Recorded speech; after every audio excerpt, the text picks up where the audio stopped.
This is ANN News Brief. Burundi has launched coronavirus mass testing campaign to fight the spread of the pandemic. The country's new president, Evariste Ndayishimiye, declared last week that coronavirus is a major enemy of Burundians, against which he said he would start an aggressive fight. Burundi has confirmed 191 COVID-19 cases. At least 3,200 tests have been conducted since the virus was detected in the country in March. The health ministry says the mass testing campaign will continue in order to show the status of the virus in the country. Former President Pierre Nkurunziza was accused of downplaying the issue almost a fortnight before he died of cardiac arrest last month.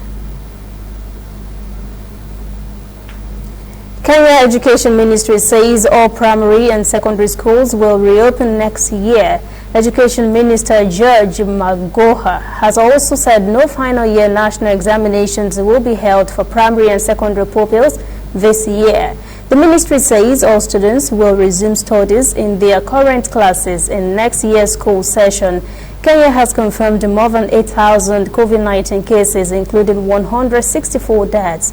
Schools across the country were closed in March since the first coronavirus cases were recorded. The minister said colleges and universities will prepare to reopen in September with strict health guidelines. President Uhuru Kenyatta reopened the borders of 3 counties on Monday that had been closed as part of the lockdown.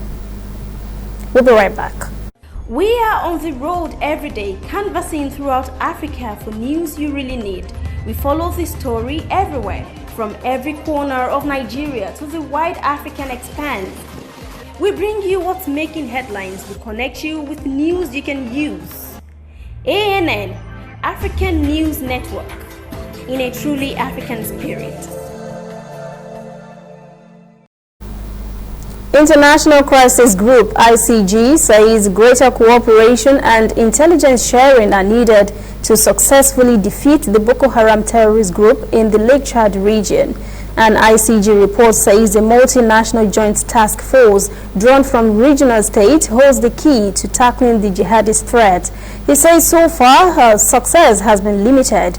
Cameroon, Chad, Niger, Nigeria and Benin make up the multinational joint task force formed 5 years ago with approximately 10,000 uniformed soldiers after a growing realization that defeating Boko Haram terrorists required a collective response.